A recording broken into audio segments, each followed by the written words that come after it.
여러분 안녕하십니까? 예, 안녕하세요. 오늘은 예수 시대의 역사적 배경에 대해서, 특별히 군사적 상황에 대해서 같이 공부해 보겠습니다. 제목은 로마의 평화시대, 팍스 로마나라고 하죠. 그 시대에 대해서 같이 공부해 보겠습니다. 나눠드린 프린트 또는 제가 쓴 책 복음서 상권입니다.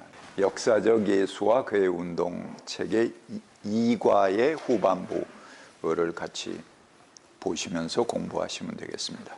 그리고 제가 그런 얘기를 통 안 하는데 이게 그래서 그냥 보시고 가시는 분들이 많은 것 같아요. 여러분들이 구독과 좋아요를 꼭 눌러주시기 바랍니다.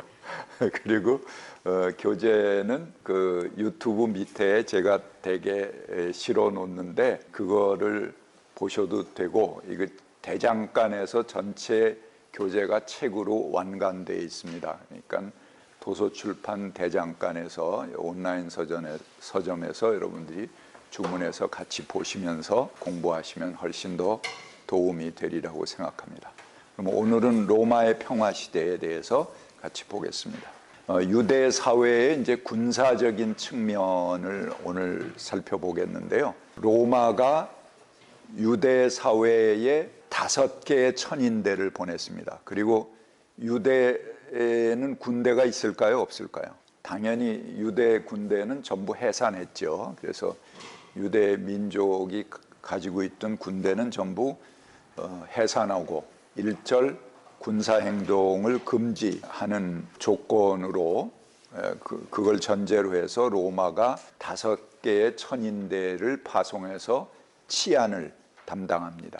그런데 그 중에 4개의 천인대는 어디 있냐 하면은 총독관이 있는 곳입니다. 가이사랴 빌립보라고 하는 데입니다. 갈릴리에서 훨씬 북쪽으로 갈릴리 호수가 있는 북쪽입니다. 거기 그 위에 헤르몬산이라고 하는 그 만년설이 있는 산이 있어요. 거기서부터 물이 이렇게 흘러와서 가이사랴 빌립보는 그 헤르몬산의 그 만년설이 녹은 물들이 솟구쳐 올라옵니다. 유대 전체가 그 아주 사막지대고 광야지대예요. 그래서 바짝 마른 그런 지역이고, 가끔 있어야 뭐 건초들이나 조금 이렇게 있을 정도의 그런 사회인데, 가이사랴 빌립보만큼은 우리나라 고궁같이 이런 아름드리 나무들이 우거서 있습니다. 그리고 그 나무 밑으로 물이 콸콸콸콸 흐르는 그 시내가 흐르는 곳입니다. 그러니까는 로마 총독이 뭐하러 고생하는 하고 그 마른 광야에 있겠어요? 그 가이사랴 빌립보에 총독관을 놓고 있습니다. 그리고 총독관을 지키기 위해서 4개의 천인대가 거기에 주둔하고 있고, 예루살렘은 그래도 유대인들의 수도이기 때문에 예루살렘에는 1개의 천인대만이 있습니다. 예루살렘의 안토니아 요새라고 하는 곳에 1개 천인대가 머뭅니다. 근데 6월절 행사나 유대인들의 축제에는 온 유대인들이 전부 예루살렘으로 모이죠. 그러니까는 유대의 민족적인 축제에 온 유대인들이 다 모이게 되니까 거기서 많은 군중들이 모인 가운데서 구호도 나오고 로마를 타도하자 뭐 이런 그 시위 같은 것들이 자주 일어났습니다. 그래서 그런 것들을 막기 위해서 그때가 되면은 총독도 예루살렘에 내려오거나 또는 총독 관저에 있던 모든 군대가 다 예루살렘에 집결하게 됩니다. 헤롯의 아들 헤롯 안티파스는 세례자 요한이나 예수와 직접 관련이 있습니다. 지난 시간에 공부했죠. 헤롯 안티파스는 저 갈릴리하고 베레아 지역을 통치하는 그런 왕이라고 그랬죠. 둘째 아들입니다. 그 첫째 아들은 사마리아 하고 유다 지역을 다스렸는데 10년 만에 아웃됐죠. 복종을 하다가.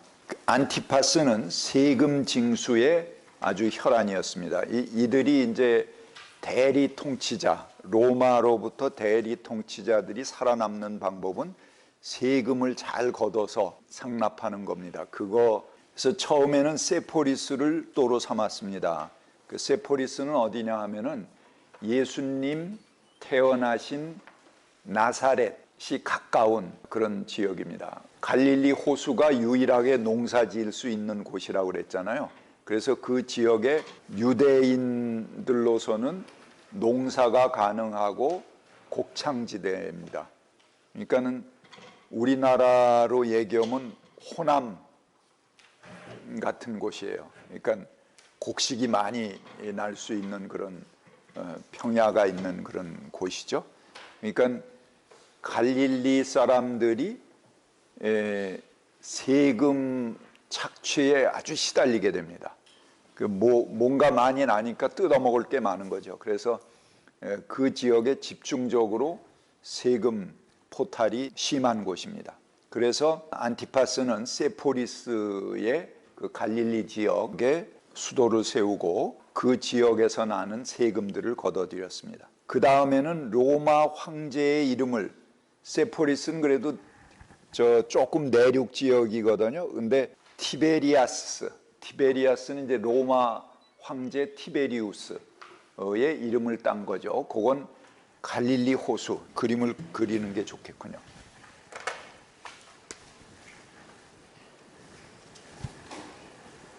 지중해고요.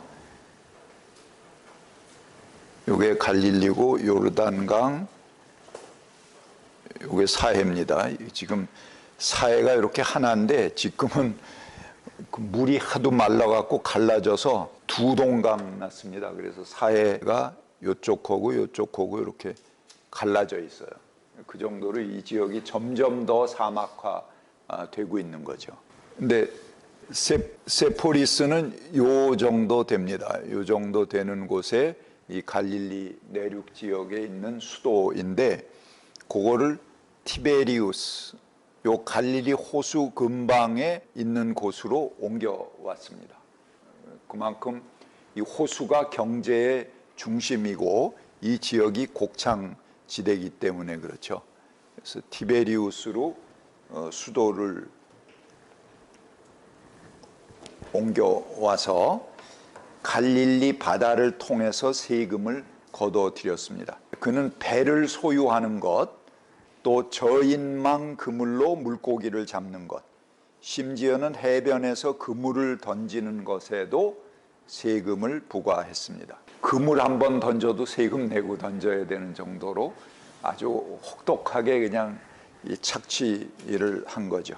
예루살렘은 어디냐? 예루살렘은 이쪽 사해가 있는 이쪽 정도 되죠. 예루살렘인데 예루살렘 여러 가지 특징들이 있습니다. 유대인들의 일단 마음의 고향이죠. 예루살렘 시온성이다. 그래서 하나님께서 거하시는 중심지다 이렇게 생각을 했고, 시온성에서 메시아가 와갖고 자기들 나라를 복구해 주신다 이런 희망을 가지고 있는 곳이 예루살렘입니다. 그래서 하나의 신앙의 중심지인데요.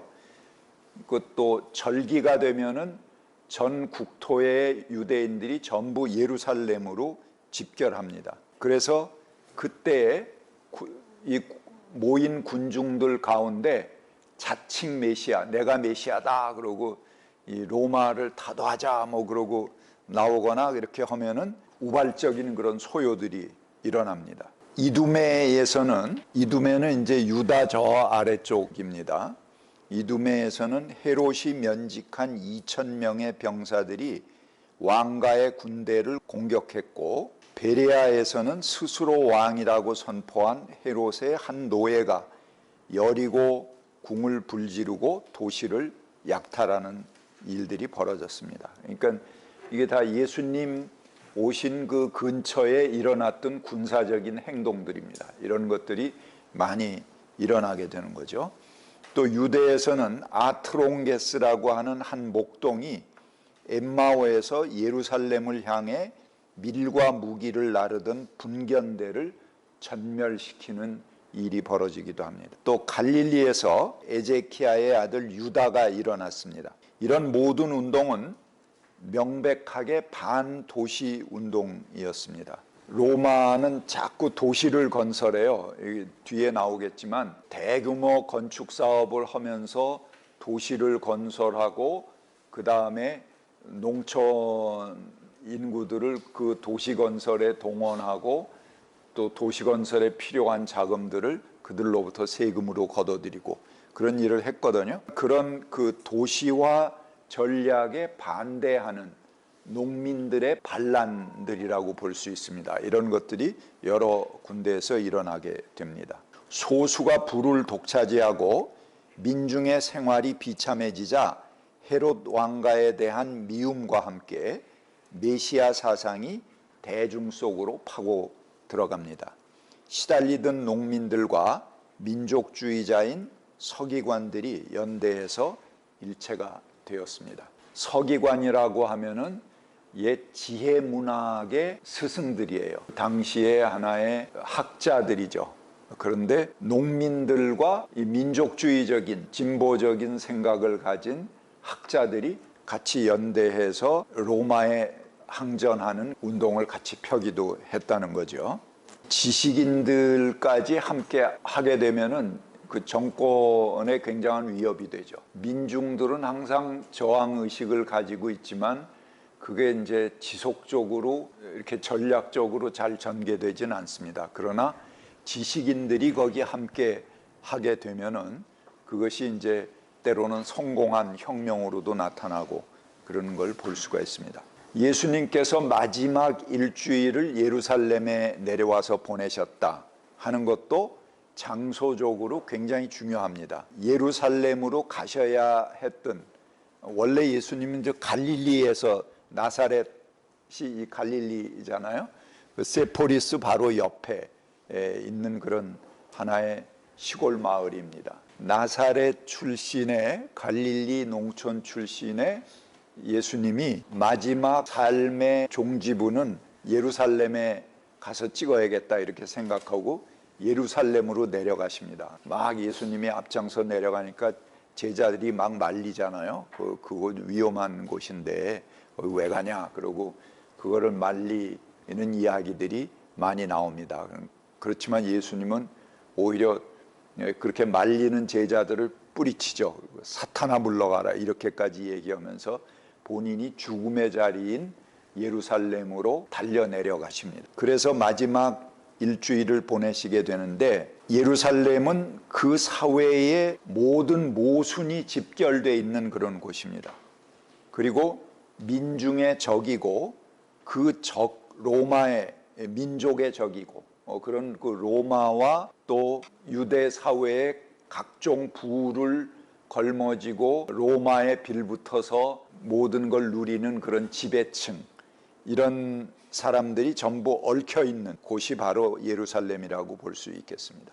그게 이제 예루살렘의 첫 번째 특징이고요. 두 번째는 팔레스타인이 지난 시간에 세 아들들에 의해서 세 군데로 나눠졌다고 그랬잖아요. 그러나 정치적으로는 이렇게 세 구역으로 나눠져 있지만 이들을 하나로 묶을 수 있는 유일한 곳이 있어요. 그게 어디입니까? 예루살렘입니다. 종교적으로는 인위적으로 나눌 수 없죠.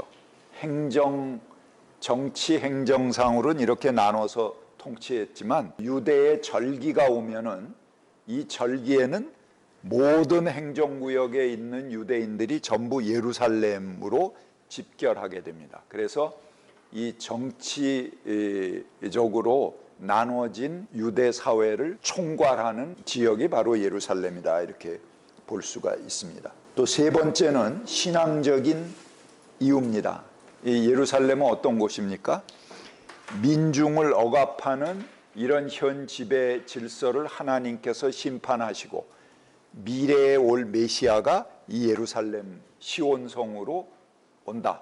그리고 새로운 통치를 여신다 하는 신앙적인 메시아의 고향입니다. 이런 이유로 예루살렘이 굉장히 중앙의 역할을 하게 되는 거죠. 로마의 평화 시대를 한번 보겠습니다. 당시 로마가 지배하던 시대인데 특히 로마의 아주 최고 전성기입니다. 그것을 팍스 로마나 시대다. 그러니까 로마의 평화 시대다. 그렇게 일컫습니다. 주전 29년 안토니우스가 패배하고 옥타비아누스가 내전을 종식시키고 로마를 통일하잖아요. 그때 옥타비아누스가 이제 아우구스투스라 이렇게 일컫고 황제다 그런 말이죠. 그래서 황제로 등극하게 됩니다. 그래서 주전 29년부터 주후 160년까지, 그러니까 약 한 200년 되는 거죠. 한 190년 동안의 기간을 팍스 로마나 시대다 이렇게 이야기합니다. 황제가 7 지나가게 되는데요. 그래서 7황제 시대다 이렇게 이야기하기도 하고, 그 로마가 아주 최고의 전성기를 누리던 그 한복판에 예수님이 오시고 죽임을 당하게 되는 것입니다. 그리고 그 로마의 반기를 든 사람들을 사형시키는 십자가형으로, 그러니까 로마의 정치범으로 예수님이 돌아가시게 되는 거죠. 많은 사람들이 로마의 평화에 대해서 칭송을 보냅니다. 성서에도 사도행전 24장에 보면은 우리는 각하의 덕분으로 크게 평화를 누리고 있으며 이 나라는 각하의 앞을 내다보시는 지혜의 덕택으로 개선되고 있습니다. 이렇게 이야기하는 게 나옵니다. 이건 유대 대제사장과 장로들이 바울을 벨릭스 총독에게 고발할 때 바로 이 로마의 평화 시대를 칭송하는 그런 찬사를 보내게 됩니다. 자, 왜 이 시대를 로마의 평화 시대라고 그러냐? 내전으로 분분하던 거를 다 정복을 했잖아요. 그리고 이제 더 이상 어떤 내전이라든가 막 그 전쟁 상황은 일단 종료가 된 거죠. 그러니까는 이건 황제의 덕분으로 우리가 이제 내전이나 이런 전쟁에 시달리지 않는 평화의 시대가 왔다.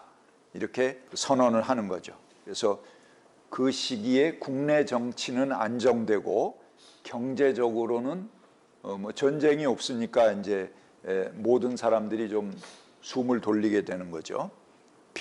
부흥기가 되고 문화적으로는 개화기입니다. 그리고 평화는 계속되는 그런 시대였습니다. 하지만 그것은 피 흘리는 평화였다 하는 것입니다. 황제는 대중이 원하는 것은 종교에게는 경외가 바쳐지고 사람들에게는 안정이 돌려지고 각자에게는 자기 재산의 확실한 소유권이 돌려지는 것, 그것을 사람들이 원한다 이런 거를 잘 알고 있습니다. 로마 황제가. 그래서 종교적으로는 각자 자기 민족들이 섬기는 신들을 섬길 수 있도록 풀어줍니다. 그 다음에 전쟁은 로마 군대가 딱 잡고 있으니까 안정이 되는 거고요. 그리고 각자 개인의 재산, 소유권들은 확실하게 지켜주는 그런 체제로 로마가 통치를 하게 됩니다. 그는 신전들을 다시 열었고 기념물들을 건축했고 각자 자기 민족들을 섬길 수 있게는 하지만 그러나 로마의 황제에게 대한 충성은 그건 별도입니다. 그거는 그래서 로마 황제에게 뭐 선언서도 하고 우리가 뭐 국기에 대한 맹세 이거 외국 뭐 옛날에 국민교육헌장 뭐 이런 거 하고 그랬잖아요. 그렇듯이 로마 황제에게 하는 선서, 그 충성 맹세 뭐 이런 거를 모든 국민들에게 외우게 하고 신전 건축 기념물들을 세우고 거기에 우리 신사 참배하듯이 모두가 나와서 절하게 하고 이런 그 로마 황제가 신의 위치에 올라가는 거죠. 그리고 공원을 만들어주고 공공 목욕탕을 만들어줍니다. 그리고 쓰레기장을 만들어서 쓰레기를 수거해주고 그리고 식량 체계를 재구성합니다. 그러니까 상당히 그 민중들에겐 이제 그런 면에서 로마가 이 발전된 시스템을 제공해 주는 것이죠. 그리고 그 이전에 이미 이제 그 히랍 때부터 로마 이전에 히랍, 그리스가 전 세계를 다스리다 알렉산더가 통치를 하고 그리스가 다스리던 시대의 최대의 치적은 수로를 건설하는 것입니다. 옛날엔 전부 이 천수답, 하늘만 바라보고 농사를 짓는 건데 지금도 여러분들이 유럽이나 이 아프리카 북부 지역에 가보시면은 공중에 이렇게 쭉 고가도로 같이 지나가는 그 건축물들이 있을 거예요. 그게 이 고가도로뿐만 아니고 그걸 받치기 위해서 아치를 1단, 2단, 3단 해서 고공으로 그런 그 고가 같은 것들이 돼 있는데 그거 받치는 것들이 전부 이렇게 아치로 돼 있어 갖고 굉장히 아름답습니다. 스페인 세고비아 같은데 그 굉장히 아름다운 건축물들이 지나가는데 그것이 뭐냐 하면은 수로입니다. 그래서 전 요충 지역에 아주 곡창 지역에 수로를 대 갖고 사계절 물을 공급할 수 있는 그런 시스템을 만든 거예요. 그러니까는 이 생산력이 갑자기 확 오르게 되죠. 그 히랍 때 그렇게 하면서 그리스 로마라는 세계 지배 체제가 설 수 있게 된 것은 그만큼 놀라운 생산력의 증가가 있기 때문에 그들이 세계를 지배하는 그런 제국 체제를 건설할 수 있었습니다. 생산력만 올라가는 게 아니고 지배 체제도 더 공고해지는 거죠. 그 이전에 여러 그 지배 체제가 있었어요. 뭐 지역에 한정돼 있지만 에집트도 제국 체제였고 전 세계를 아우르는 제국으로는 아시리아가 제일 최초의 제국이었고 그 다음에 바벨론 제국이 있고 그 바벨론 제국을 이어서 페르시아 제국이 있지 않습니까? 그리고 그리스는 이 거대한 페르시아를 일개 도시 군대가 그거를 점령을 해서 페르시아 제국을 무너뜨리고 그리스 체제를 열게 돼요. 그게 이제 그리스라는 제국이 생기고 그걸 이어서 이제 또 로마라는 제국이 생기게 되는데 페르시아까지는 그냥 제국 위에 중앙 정치만 사실은 바뀌는 거죠. 지방 정치들은 그냥 있습니다. 그러니까는 사실은 지방에서는 그 지방에 존경받는 어른들 뭐 이런 사람들이 제국이 바뀌건 뭐 국제 정세가 어떻게 되건 상관없이 그 지역의 어른이에요. 그리고 지역을 다스리는 거예요. 그런데 히랍 때부터는 아까 수로 건설을 통해서 생산력이 확 올라간다고 그랬잖아요. 그러니까는 국가도 부가 많아지는 거예요. 그래서 지방 촌락까지 국가에서 관리를 제국의 관리들을 전부 파송합니다. 그러니까는 그 지역에 자연스럽게 그 지역을 다스리던 향촌, 지방의 토후들이죠. 지방의 지도자들, 지배층들이 다 몰락하게 되죠. 몰락하고 강력한 제국의 통치가 각 지역까지 뿌리를 내리게 되는 그런 체제로 발전하게 됩니다. 그때의 민중들하고 지배층들이 결합하는 그런 일들이 생기게 되는 거예요. 그래서 바리새인, 뭐 아까 서기관, 율법학자 이런 사람들이 일부 깨어있는 사람들은 민중들하고 결합을 해서 로마에 대항하는 체제를 갖게 됩니다. 로마가 하나의 건설을 통해서 한쪽으로는 막 목욕탕도 만들고 도시 그 정비 사업도 하고 뭐 쓰레기 상수도 생활용수 수도 같은 것들을 그때 다 도시에 공급해요. 그리고 목욕탕 뭐 이런 것들을 다 편의를 제공해 주지만 이의를 제기할 수 없도록 로마가 이렇게 우리를 살리는 사람들이다. 또 로마의 군대가 우리를 지켜주는 군대다.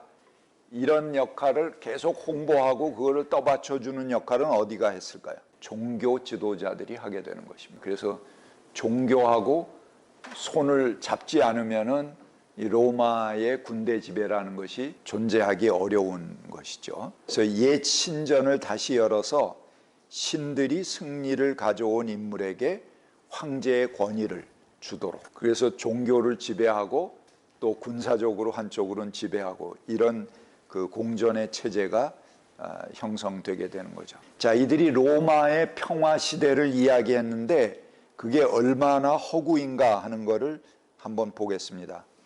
아우구스투스 황제의 통치 기간에 투기장에서 격투를 했던 검객이 1만 명이다. 여러분 글래디에이터라는 영화 보셨습니까? 또는 뭐 스파르타쿠스 이런 영화 그 많이 보셨죠? 거기 이제 이 검투사들 나오지 않습니까? 이 검투사들이 노예 출신이지만 처음부터 노예였던 건 아닙니다. 정복 전쟁을 통해서 패전한 나라의 장군들 또는 거기에 지휘관들입니다. 이런 사람들이 이제 나라가 패했기 때문에 노예가 된 거죠. 그런 사람들을 검투사로 내놓는 겁니다. 그러니까는 그 나라의 그 장군을 떠받던 사람들에게는 얼마나 치욕적이겠어요. 그들을 노예로 해서 검투사로 내놓는 것인데 이 기간에 맹수들과의 싸움 26회. 그러니까 그들을 살려두면은 로마는 괴로운 거예요. 그 살려두면 또 이 힘세고 날래고 뭐 굉장한 그 지휘력을 가진 사람들이니까 어디서 어떻게 또 반란을 일으킬지 모르거든요. 그러니까는 검투사로 또는 맹수들과의 싸움으로 뭐 이런 걸 통해서 그들을 소진시켜 버리는 겁니다. 그리고 그런 것이 라이브로 벌어지니까 거기에 참석했던 그 군중들은 얼마나 그 실감나겠어요. 우리가 뭐 축구 같은 거 뭐 또는 씨름 같은 거 뭐 이렇게 경기만 하는 거 봐도 그냥 막 흥분하고 난리 피잖아요. 축구 같은 거는 뭐 남미에서 서로 전쟁도 일어나고 막 지금도 이제 그렇게 열광하는 건데 이건 진짜로 죽이는 거예요. 그냥 나와서 토너먼트식으로 해갖고 어떤 놈이 끝까지 살아남느냐 이거 보고 또 살아남은 최고의 사람도 결국은 이거 죽여야 되는 거니까 소모품으로 없애려고 하는 거기 때문에 왕이 분위기 봐서 막 군중들이 막 환호하고 그러면 살리라고 그러고 그렇지 않으면 죽여 이렇게 하면은 그것도 다 이겨도 죽는 겁니다. 이제 그런 하나의 놀이객감으로 삼았던 거죠. 이렇게 검투사할 뿐만 아니고 전쟁을 실감나게 하기 위해서 로마 근교에 호수를 만듭니다. 그리고 배를 띄워서 거기에 청군, 백군 해갖고 이쪽 나라 장군들, 저쪽 나라 장군들을 서로 이 배에다가 청백전을 해서 서로 배를 공격하고 죽이게 하는 그런 해전을 하게 하고 로마 시민들은 거기에 빵을 공급받으면서 그거를 보는 거죠. 뭐 얼마나 죽기 살기로 싸우겠어요. 그 해전. 그거를 다 이 사람들은 실제로 관전하고 보는 그런 것입니다. 그러니까 이 로마의 평화라는 거는 그야말로 로마인들의 평화죠. 정복한 나라의 평화지 정복당한 사람들에게는 엄청난 수치고 그 놀이객감이 되는 그런 일입니다. 로마 시에 가면은 거기에 큰 개선문이 하나 있습니다. 그 개선문이 바로 그 티투스 황제. 티투스 황제가 누구냐 하면 유대인들이 마지막에 지난 시간에 이제 말씀드렸는데 납세 거부 운동하다 계속 세금이 밀려 있으니까 마지막에 로마하고 일전을 불사할 수밖에 없게 됐다고 그랬죠. 세금이 밀리면은 전부 죽이잖아요. 그러니까 로마에게 생 죽음을 당하느니 세금을 낼 수도 없고 한번 붙어서 싸우자 이렇게 해갖고 유대인들이 로마와의 항쟁을 벌이게 됩니다. 그러니까 로마의 최고 전성기 시절인데 감히 로마의 군대에 대항하는 민족이 없죠. 근데 유대인들만 그 대로마 항전을 치르게 됩니다. 그때 그거를 정복하기 위해서 유대에 파송됐던 장군이 티투스입니다. 티투스가 그 유대인들을 다 점령하고 AD 70년에 유대 전쟁이 종식되게 됩니다. 그리고 유대인들은 그 이후에 이 역사상에서 없어져요. 유대란 나라는. 전부 디아스포라로 이놈들 몰려놓으면 안 되겠구나. 그래갖고 예루살렘 전부 밖으로 내쫓고 유대인들 각자를 전부 산계시켜버립니다. 유럽 각 지역으로. 그래서 유대라는 나라가 완전히 없어지거든요. 그때 1945년에 다시 생겼다고 말씀드렸죠. 영국과 미국이 이제 그 사람들에게 무기를 제공해줘서 갑자기 느닷없이 이제 거기 나라를 재건하게 되는 겁니다. 근데 그 정복 전쟁의 포상으로 티투스가 로마의 황제가 됩니다. 그리고 그 전쟁의 개선을 축하하는 개선문이 로마 도시에 있습니다. 그리고 유대인들이 10,000명이 그때 포로로 끌려가서 거기에 이제 노예가 됩니다. 그런 그 뼈아픈 역사가 사실은 로마의 평화, 자기들이 평화롭다라고 주장하는 그 역사의 이면에는 이런 유대인들의 참혹한 희생과 피해, 또 정복당한 나라들의 그 죽음의 문화가 바로 로마의 평화라는 하나의 탄압의 시대입니다. 당시에 평화와 군사적 승리는 글자 그대로 동전의 양면이었습니다. 여러분 제국의 화폐들, 옛날 그 로마 시대의 화폐들 보시면은 이 전쟁의 여신이 나와요. 빅토리아 나오고 또 나이키에 나오는 것도 이제 전쟁의 여신들이죠. 그리고 유럽 여행을 여러분들이 하시다 보면은 이상하게 왜 전쟁은 또 여신이 하는지 모르겠어요. 그 여신이 하나의 승리의 상징이에요. 근데 그 발로 그 여신이 밟고 있는 밑에 보면은 적장의 머리가 이렇게 삐져나와 갖고 그거를 목을 이제 밟고 있는 그런 뭐 동상이라든가 그림이라든가 뭐 동전에 새겨진 그림 그런 걸 아마 보실 수 있을 거예요. 그만큼 평화다. 이게 여신을 내세우는 거 아마 우리가 평화를 만들었다, 창조했다 이런 거를 자랑하기 위해서 그렇게 하지 않았나 싶어요. 그러나 그 발 밑에 보면은 적의 머리를 밟고 서 있는 여인의 평화, 그런 그 평화의 하나의 이면을 우리가 볼 수 있는 거죠. 아우구스투스의 평화의 제단은 전쟁의 신인 마르스의 언덕 위에 놓여 있고 주화에 새겨진 평화의 여신 팍스는 정복한 적들의 무기를 짓밟고 서 있습니다. 그것은 전 세계를 짓밟는 정복의 여신 빅토리아와 연결되어 있습니다. 로마의 평화라는 것은 군사적 승리와 정복을 말합니다. 로마가 타국을 정복하는 원칙의 하나는 정복당한 민족이 겁에 질리도록 하는 것입니다. 그래서 정복한 후에 지배를 훨씬 쉽게 하기 위해서 초기에 이 군기를 잡는 거죠. 지지난 시간에 다윗이 또 그 비슷한 행위를 한 거 우리 같이 공부하셨죠.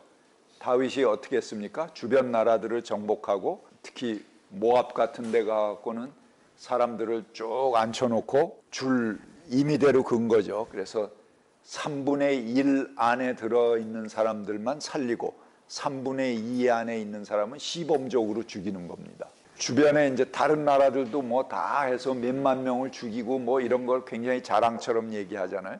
왜 그러냐? 처음에 군기 잡는 거죠. 그래야지 바짝 얼어갖고 말 잘 들을 거 아닙니까? 처음에 그렇지 않으면은 계속 이제 반란이 일어나고 이런 거를 걷잡을 수 없기 때문에 처음에 그냥 몰려놓고 그냥 한꺼번에 샥 죽여버리는 거예요. 그렇게 하면은 이제 바짝 얼어서 이 사람들이 긴장하게 되는 거죠. 뭐 이게 이 지배자들, 폭군들이 통치하는 하나의 방법이죠. 사람을 완벽하게 감시하고 통치하기는 굉장히 어려워요. 그 나라 국민들이 3천만 명이 있다 그러면 그 사람들을 완벽하게 감시하려면 몇 명이 필요한지 아십니까? 네, 그냥 제 나름대로 계산이에요. 하루에 8시간씩 3교대는 해야 될 거 아니에요. 9천만 명의 감독자가 있어야지 그 사람 3천만 명을 완벽하게 감독할 수 있는 겁니다. 근데 그거 어디서 그렇게 감독자가 나오겠어요? 그게 안 되니까 시범적으로 한 몇만 명 죽이는 겁니다. 그러면 그 다음에 자동으로 말 잘 듣게 되는 거죠. 이게 항상 폭군들이 하는 그런 방법입니다. 주후 14년에 독일 지역에서 로마의 게르마니쿠스는 그 나라의 50마일 지경을 칼과 화염으로 초토화시켰습니다. 노인이나 여자들에 대한 연민도 전혀 없었습니다. 신성한 곳이건 세속적인 곳이건 상관없이 모든 것이 완전히 파괴되었다라고 전합니다. 또 약 70여 킬로미터에 해당하는 광활한 땅에서 잔인하게 벌어진 도륙, 동서고금을 막론하고 지배자들이 자기의 힘을 과시하는 방법은 항상 그렇습니다. 그렇게 함으로써 전 세계는 마치 단일한 국가, 하나의 민족인 양 아무 소리 없이 복종하게 되는 것입니다. 정복한 땅에는 무거운 세금을 부과했고 그 세금의 징수가 늦어지면 도시 전체의 주민을 노예로 팔아넘겼습니다. 팔레스타인에서도 고프나, 엠마오, 리따, 탐나 4개의 도시에서 남자들이 모두 노예로 팔려가게 됩니다.